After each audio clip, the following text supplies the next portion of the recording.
Go live now. Okay, got it.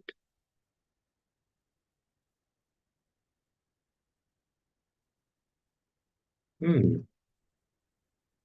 Yes, Amy, chat is not something I have really not been figured it out. I have to really spend some time on that. So I'll do that. Don't worry. But you still have Q&A. So in the Q&A, you can ask questions. I will almost treat it like chat. So once in a while, I will go to the Q&A section, take a look at the question, and try to answer as much as I can. Okay. So this one I think is live on YouTube, which is nice. Then I think, yes, somewhere there must be a setting in the webinar setup which I'm not very familiar with. Maybe that's why I have been struggling with that aspect. But let me see, polls are there, captions are there. So I think captions I can also, caption settings. Okay.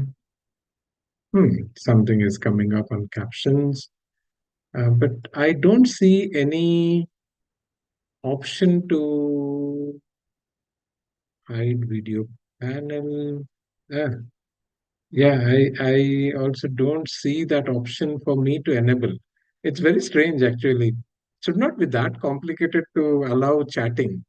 But generally, the webinar platform, yeah, chat is generally permitted in webinars. Well, maybe you will not be able to speak, but chatting is generally allowed. Okay.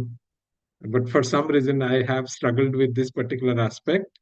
Um, so maybe disable source self view, hide video panel, which is the video panel. No, video panel is helpful. So video panel. Oh, okay. This is the video panel that I'm seeing here. Hide video panel, hide floating controls. Oh, this is no. That's not. Oh, okay. This is very simple. Okay, I get it now. You have to get used to all these platforms. There's so many platforms. So generally, we used to use GoToWebinar for quite some time. That's also a very interesting platform. But I think now I can start the recording on the cloud and then we will go on.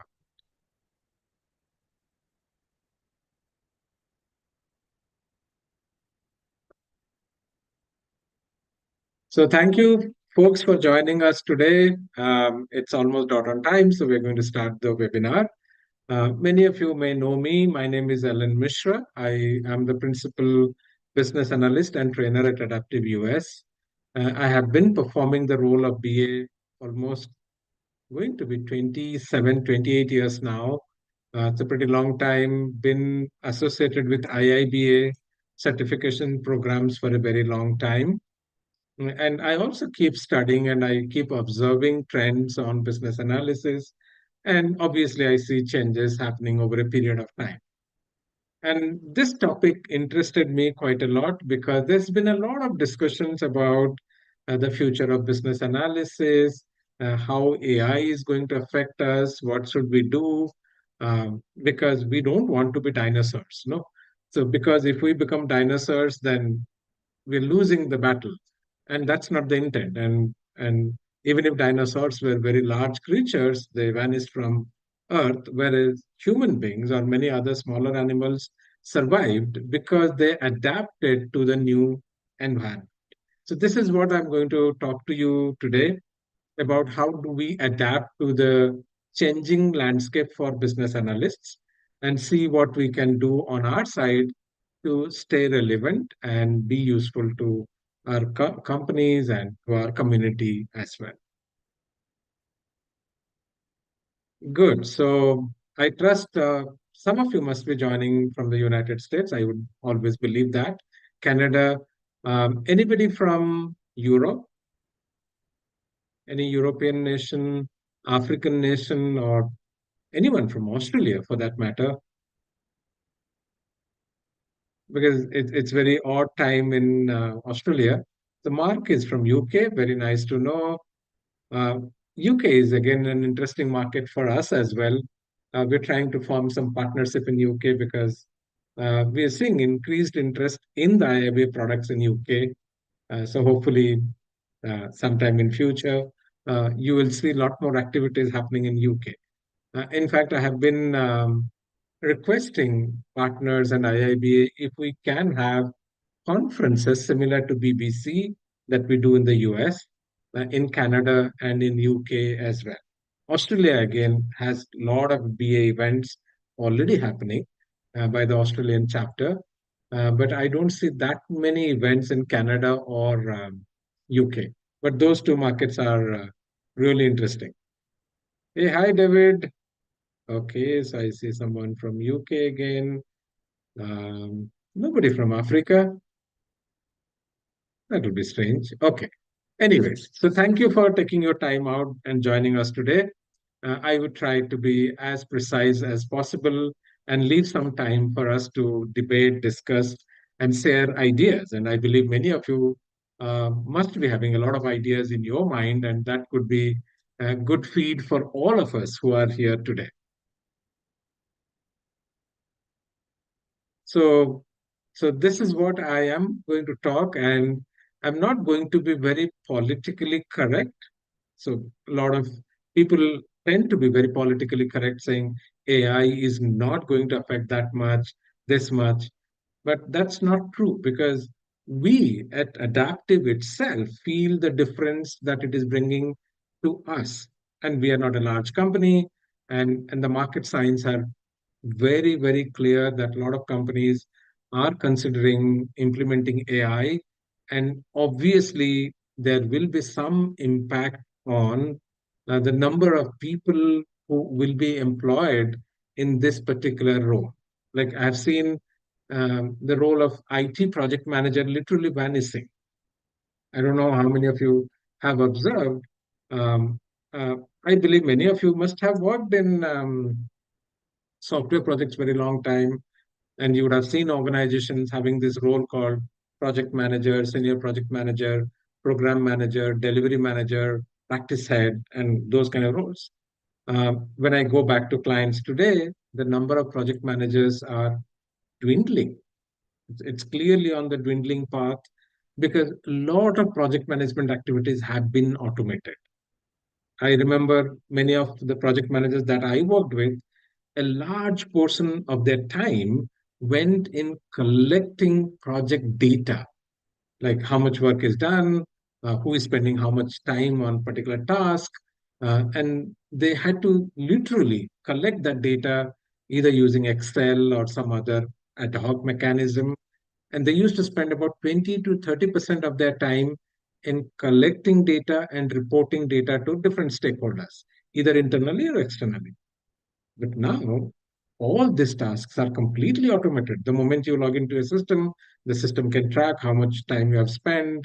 And the moment you close a ticket, the system understands what is the progress on the task that has been done. So obviously, it will be hard for companies to employ as many project managers, given the total employee strength, as they did. And I am anticipating a very similar situation for us as business analysts. So obviously, we need to have a strategy which will allow us to remain relevant in the corporate system. That's what I'm going to talk. Okay. So, like every other webinar, we do have a token benefit for all of you. So please wait till the end, and I will announce the benefit at the end of the webinar. Again, one very simple question. Uh, I am sharing my screen. Are you not able to view?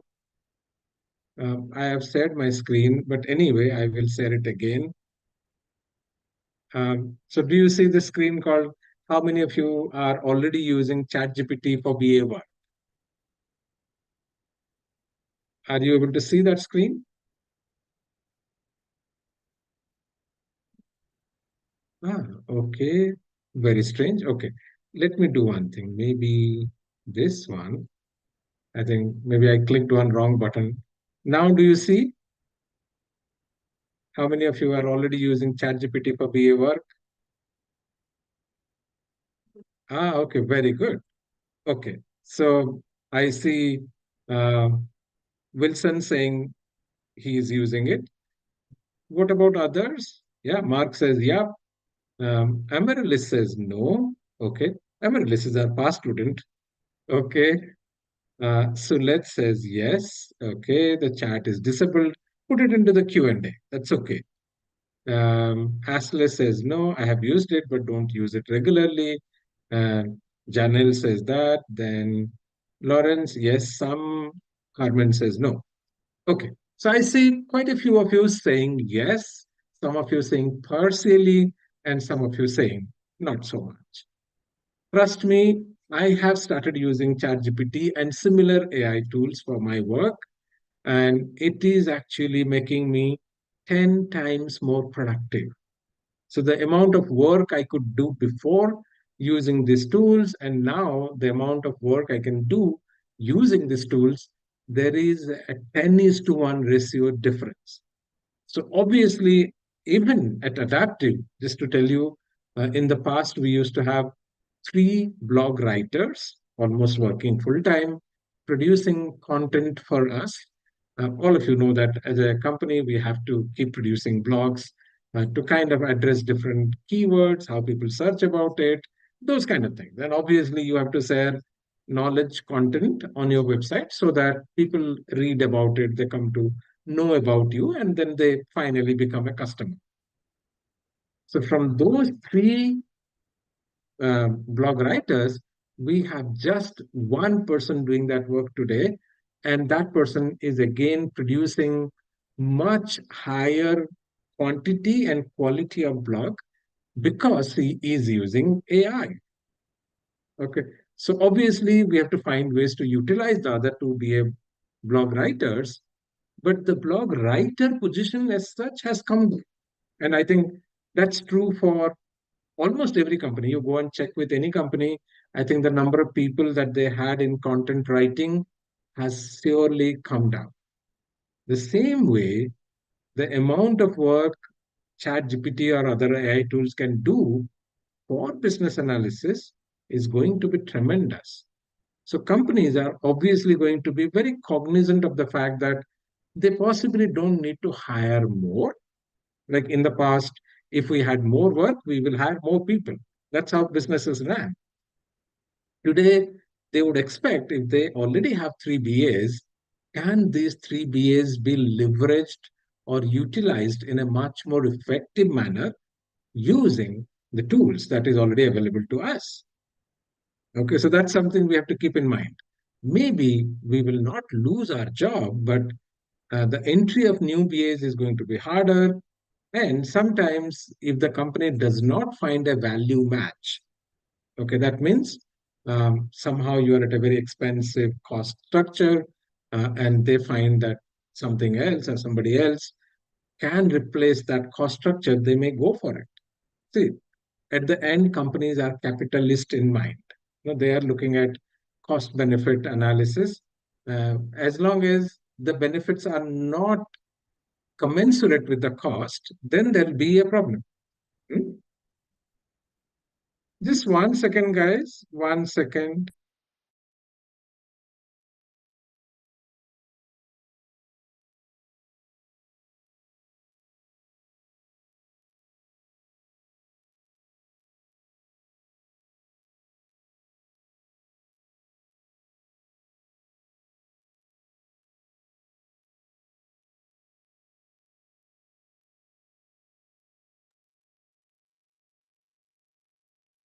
Sorry, I just had to close the door because I was hearing some sound from outside. So I said, okay, let me close it out. So it's there. It's real, and it is going to impact us. Okay. So that's what I have written here.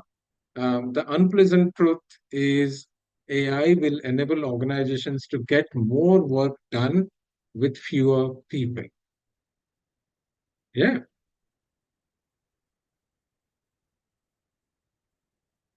Even this is an link. I took it from LinkedIn, and you can see almost every sector, especially media and entertainment, which I was talking about.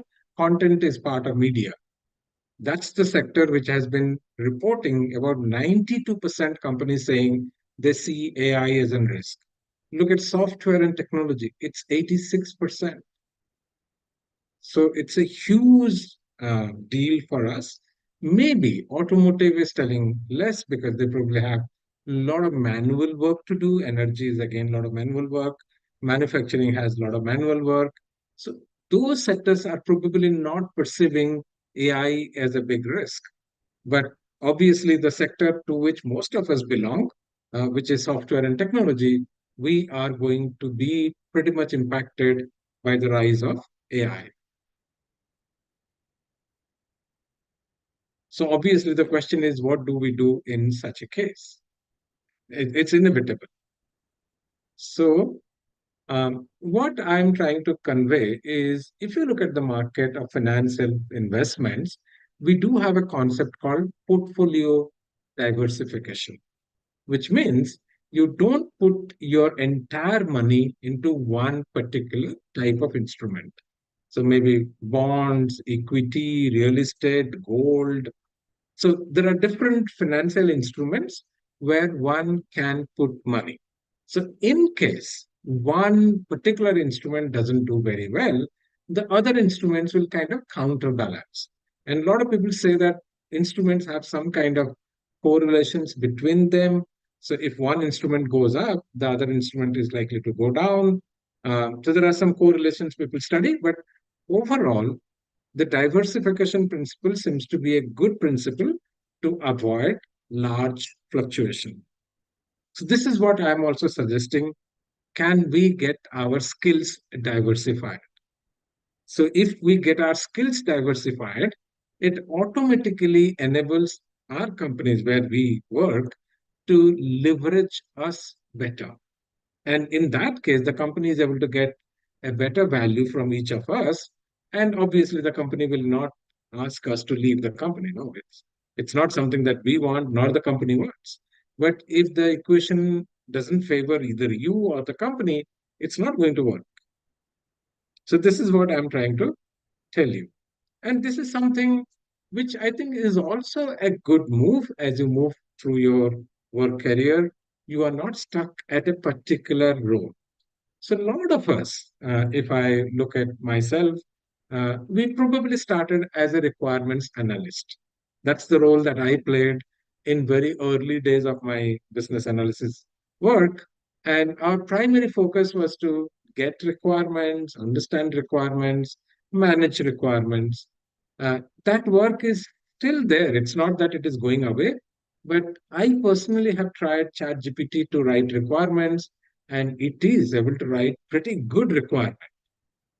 Okay, so obviously it frees me up from doing other work. No, I don't have to be stuck to requirements alone.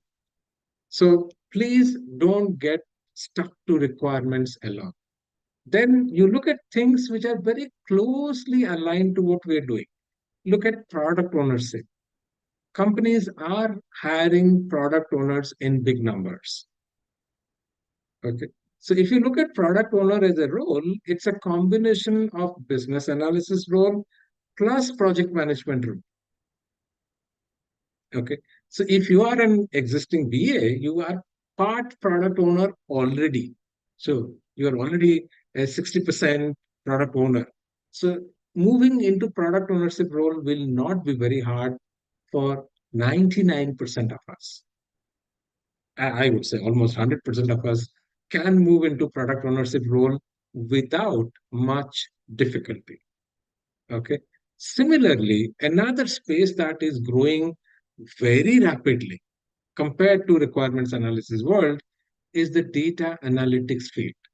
Companies across the world are like going gaga over data. Companies have been collecting data. Now there are tools available for companies to leverage this data. So data analytics again opens up very exciting frontiers for us. Okay, although it's a bit more numerical, some of you may find it a little bit challenging because of the mathematics involved, but it's not undoable. Product ownership is far more doable because the nature of the tasks and concerns are very similar to what we are having today.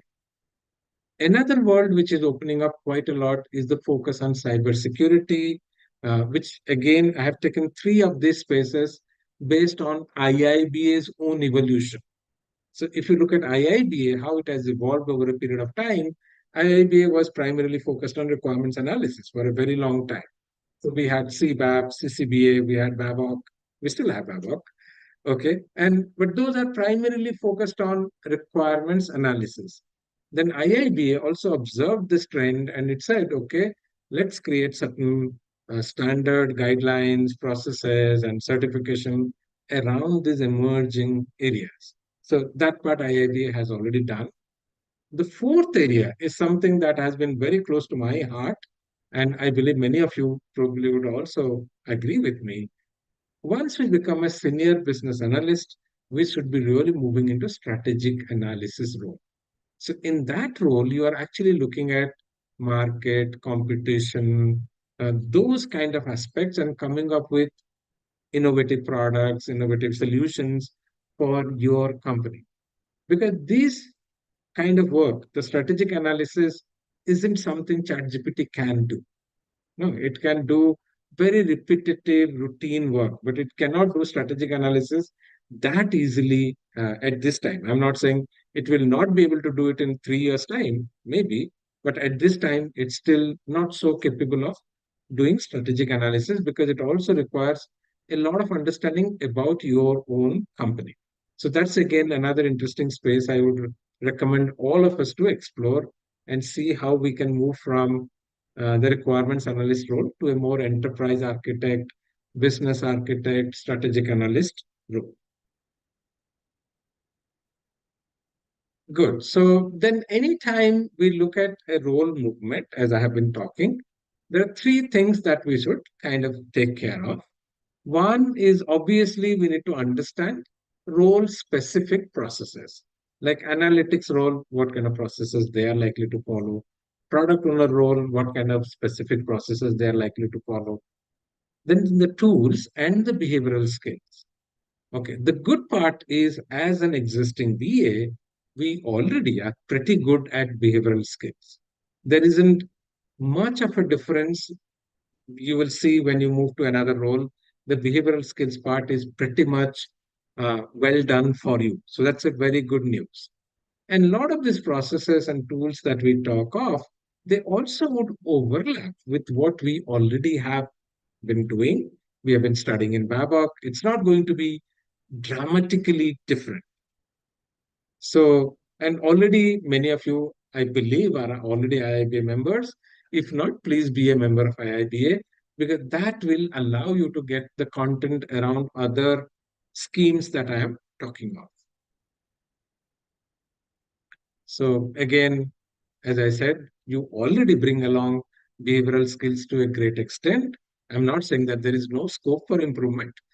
You are already good at this because as a business analyst, these are something that is expected of us.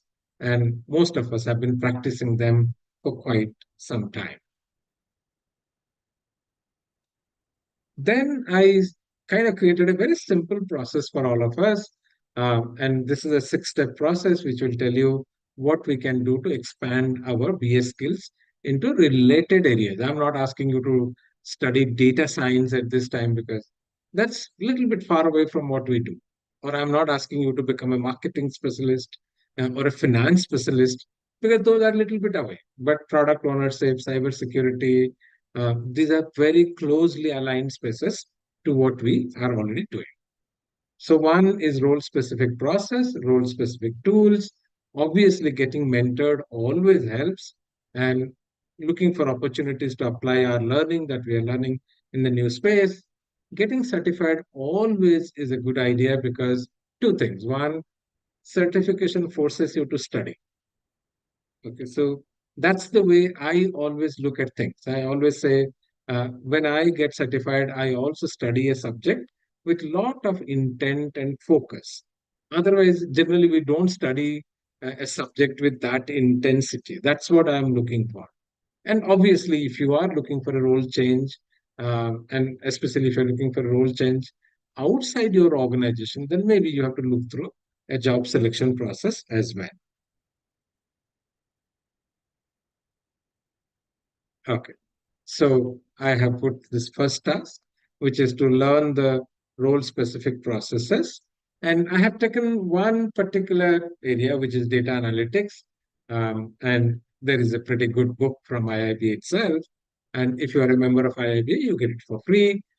So already the guidebook gives you a six-step processes for data analytics. It also gives similar things for product ownership, similar things from for cybersecurity as well. Okay, so we have good resources at hand provided by IIBA. Then, obviously, every type of role that you look for, there will be some specific tools. So, for example, many of you, as business analysts, requirements analysts, you're already pretty familiar with Excel. I don't think any one of us will say, I don't know Excel at all. It's unlikely. So, but again, we have to kind of move a little bit forward. Some of us may know basics of SQL, which I also learned as a requirements analyst because we were looking at data, data collection, data analysis. SQL is something many of you may know. Power BI is again not a very complicated tool to learn. Tableau is again a bit more complicated. Python is, of course, the most complicated one because that's more like a programming language. So many of you may be comfortable, may not be comfortable, but the remaining four are not that hard to learn and get going with those tools. So I always keep saying a mentor always helps you because I would always love to have a mentor for myself as well. If I can get a good mentor on data analytics, data science, I'd be happy to work under him or her. Okay, so because that can speed up the learning process much more than what I can do myself. No, if I'm learning it myself, it obviously takes a lot more time, but a mentor can guide you and help you to move the ladder much more quickly.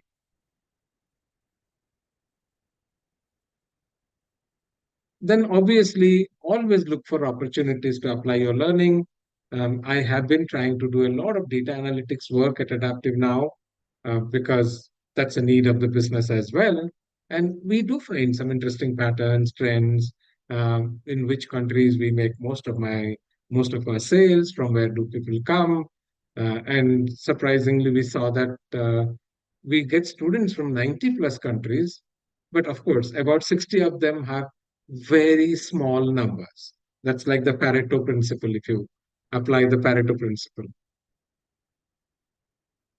Again, I have more or less put it for data analytics, but the same thing applies for product ownership or cybersecurity. Those areas are of greater interest to you. So it depends on your fascination, interest, where you want to grow. Product ownership is probably the easiest one to grow. Analytics will be the next one, but analytics again is a much bigger space compared to product ownership.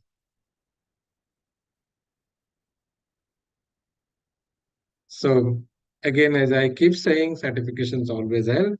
It builds your credibility. It forces you to study in a very structured manner. So leverage them to get yourself branded and within your own company itself. If you're certified, you're likely to be picked up for a newer role. No, because the company also gets the confidence that you can do something more than what you have been doing so far.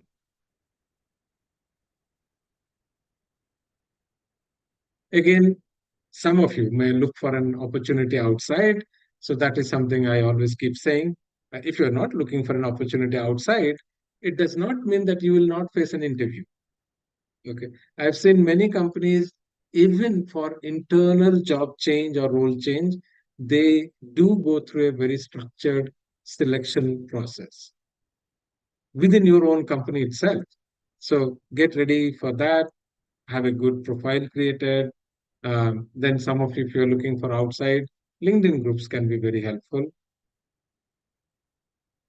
Then again, this is more from entry level perspective I wrote. But I believe even at a senior role, you may face an interview within your own organization or maybe outside organization as well. I trust all of you know a little bit about us, but I'll just take 2 minutes to introduce ourselves and then I'll be open to take your question. So we as a company are focused on business analysis world and specifically on IIBA certifications. Although next year we do plan to do a little bit of more work in terms of a certification on strategic analysis. That is something which has been in our radar for quite some time. Been talking to IIBA as well if they are open to do something in that space, but doesn't look like at this time.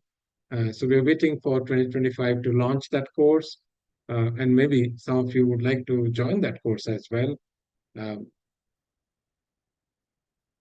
so this is again one of our boot camps, which we are planning to run almost every month next year. This year also we're running, but the frequency is a little low. But next year, other than December and January, we are going to run it for 10 months. So a student can join or a member can join any month. They will cover CBDA, then they will also go through the tools like SQL, Tableau, Power BI, Excel. All this we will cover every quarter. So again, this guarantee is always where there, they will be there. So it has been one of the hallmark of our company. I trust you have met some of us as a faculty member. I am here inside. I think my numbers are a little old. I can change that. You're likely to meet Victoria as well. She is an amazing trainer. She was doing data science PhD about 20 years back. So you can imagine the kind of authority she has on data. Tom, again, is one of the very data enthusiasts. Laura is pretty good. She is certified for CBAP, CBDA, CPOA, almost all known standards. We all are very committed to our field of work. So you will never find a good set of trainers compared to us. I'm kind of quite confident about it. Been very, very choosy about with whom we work. Um, Hundreds of career transformation stories. So whenever you get a little time to take a look at them. So a couple of free things that you can also download from our website. There's also a Thinkific portal which you can go ahead and take a look. There are a lot of good resources available to you. And if you need something that you feel will be helpful to you, do let us know. One of the books that we are trying to complete is Generative AI for Business Analysts, and maybe some program on that as well. Because generative AI is something that will probably affect us a lot more than the plain AI.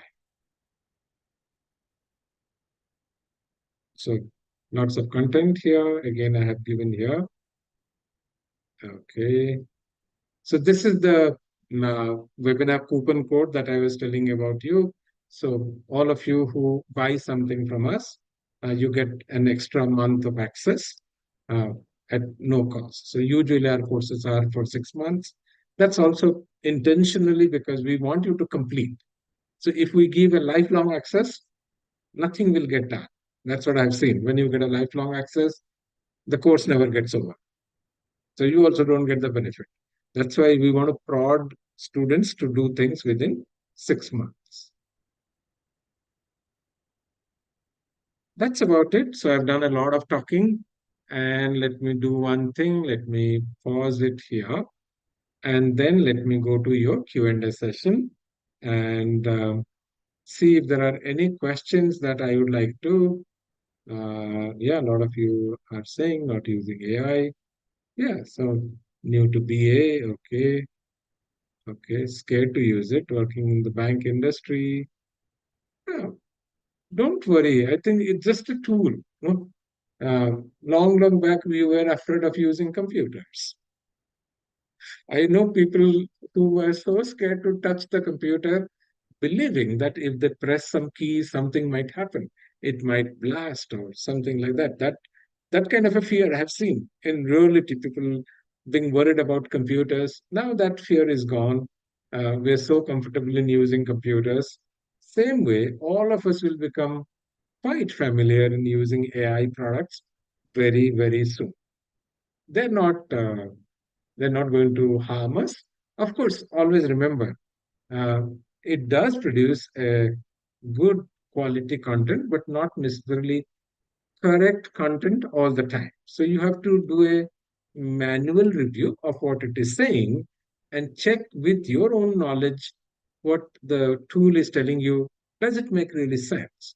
So if you feel that the tool is not making sense, maybe you have to run it with another person, or if you are absolutely sure that it is telling something wrong, you can highlight and say, this is not what I think is right.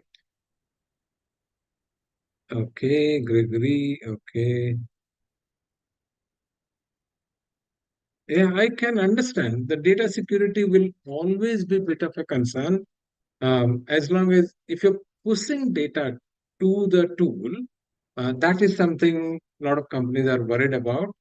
Uh, but I think if you look at Google search, when you are submitting something to Google, Google knows about it. No. Similarly, I don't think any company has ever said that we will not allow Google search. No. So that kind of fear will be there, but over a period of time, people are talking about their own private AI systems, which will be confined to their network. And probably large organizations already would have a lot of data which can be leveraged to create their own AI systems. So maybe we'll have public AI systems, private AI systems, and some hybrid as well. Okay, okay. So Indy says, how is it possible to use ChatGPT or other tools when the source data is to some extent not complete or accurate? I understand Indy. I never think it's completely right. Uh, but I have personally used ChatGPT to write requirements for one of our systems, and it has given me requirements which I did not think of. So even with so much experience, so much working on a specific domain like the learning domain, it still didn't occur to me. So I am always thinking I have certain knowledge. The tool is giving me certain knowledge. I marry both of them. I neither take my knowledge as perfect. My knowledge itself is imperfect, incorrect sometimes. The tool is also going to be imperfect and incorrect sometime. But when you start matching both the sides and in the manual review process, you will still see a significant value in what the tool can do for you. Okay, automotive has had automation for decades. Yeah, true, true. Learn how to develop AI. That's nice. Bit of oscillations in your backdrop. Okay. Thank you, David. We will do that. Ask questions or after the webinar. You can ask questions anytime. And now is the question time anyway. Freshers who are starting there. Ah, freshers is something that you have to figure out because I don't think any company would expect a fresher to use generative AI or AI tools. So they are essentially looking at your learnability, basic understanding of the processes. So if you show basic understanding of BA or data analytics space, and you are someone who can prove to the company that you are willing to learn, I don't think companies will have a problem in hiring you. No? So I always go and talk to a client and I try to show examples of my learnability.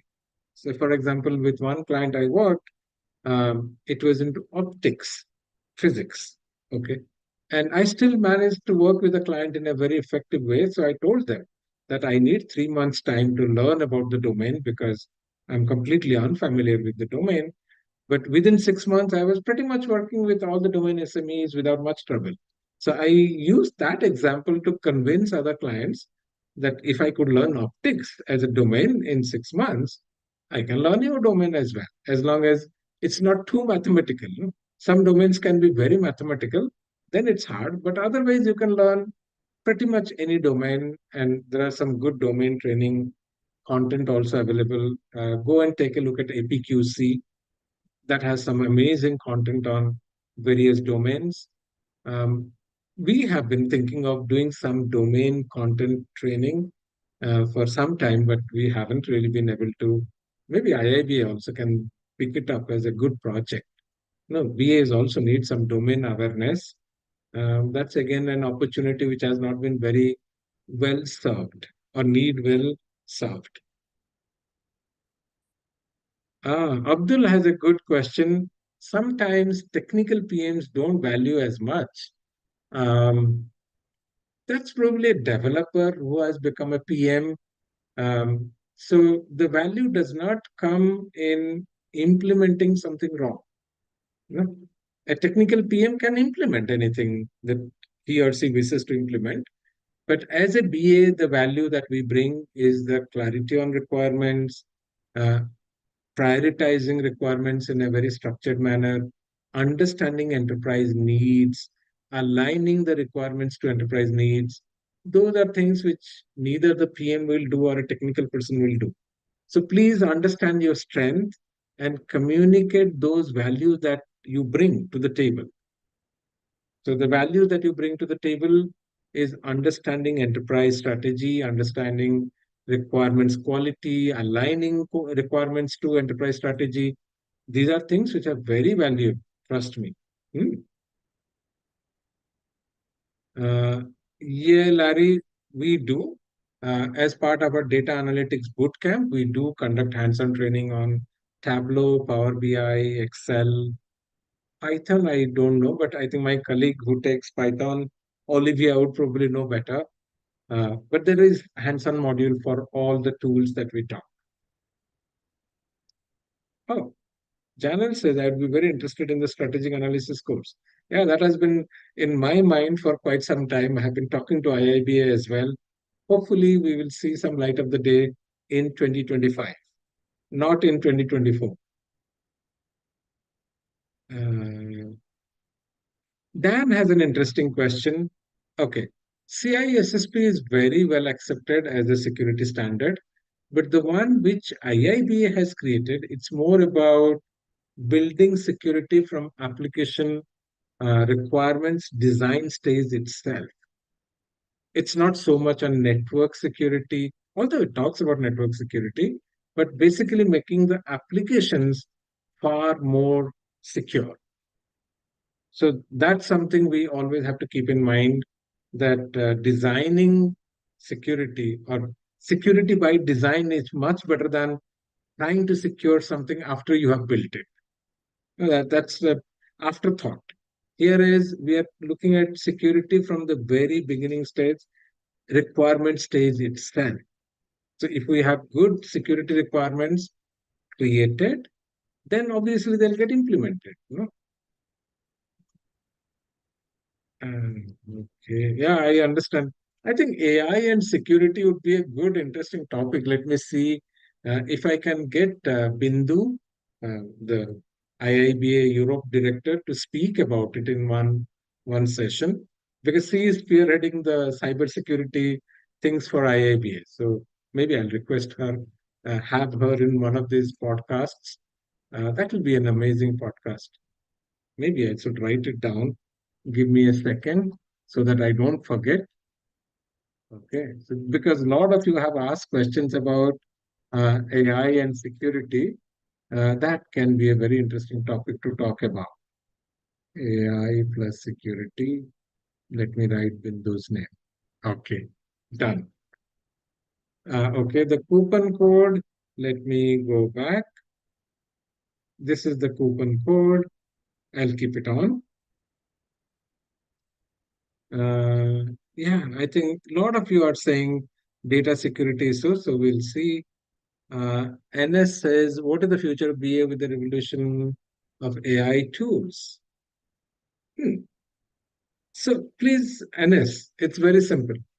Every tool makes us more productive.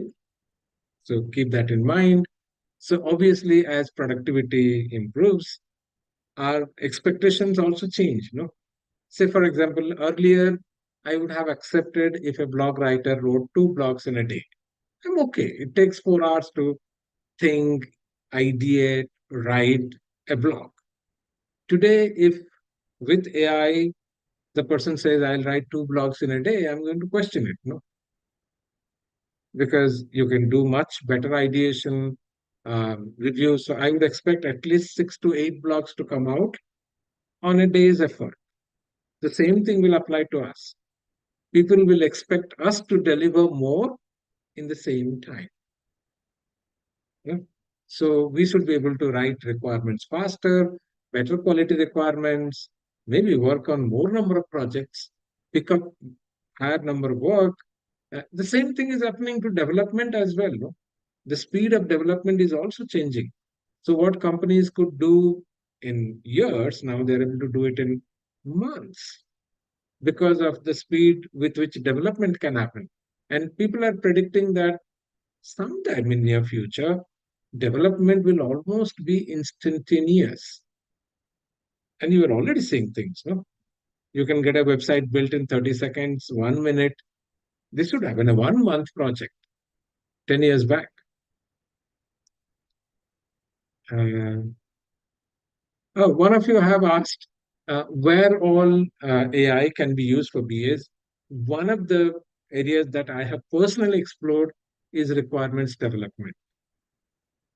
It is an amazing tool to develop requirements, validate requirements. There are tools now available which use AI to check your requirements quality. You can develop prototypes using AI.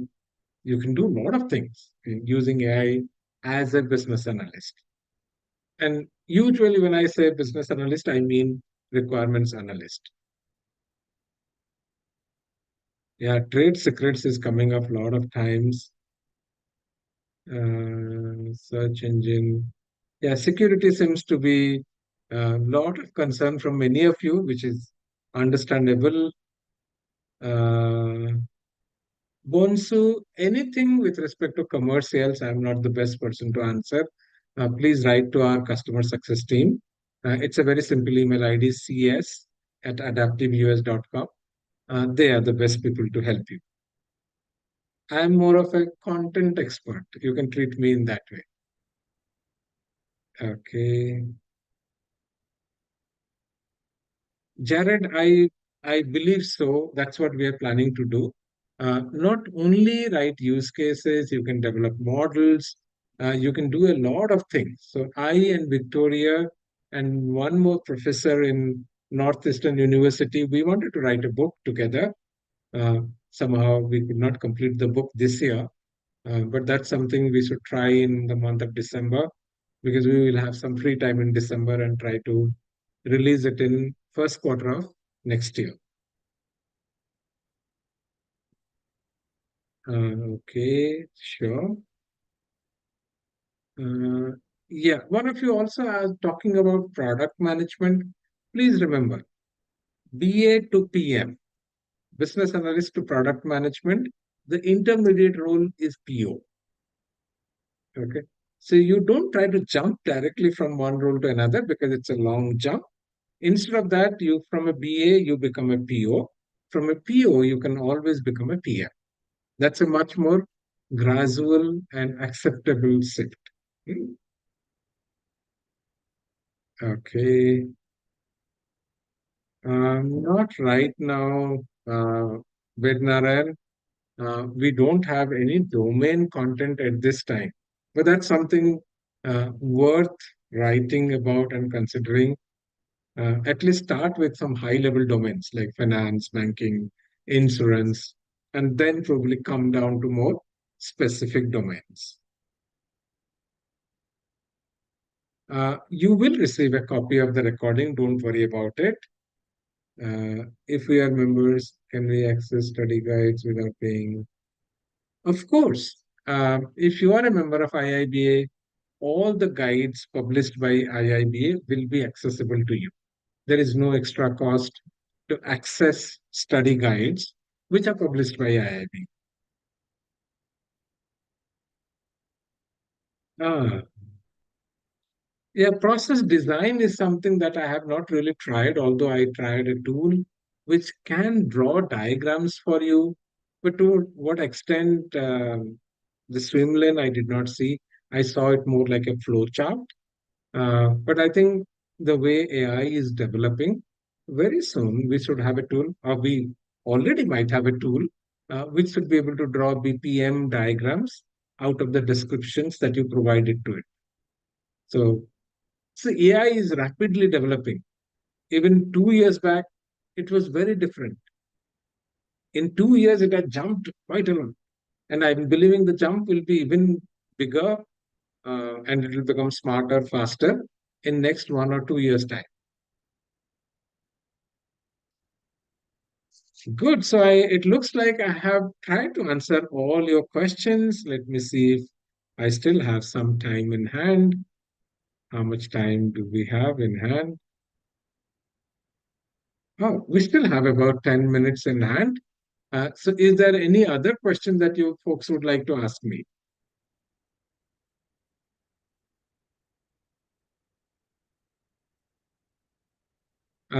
There's someone with an anonymous attendee. Uh, so I don't know who is the person. So I try to answer your question on process design and improvement. Is there any other question that you have in your mind?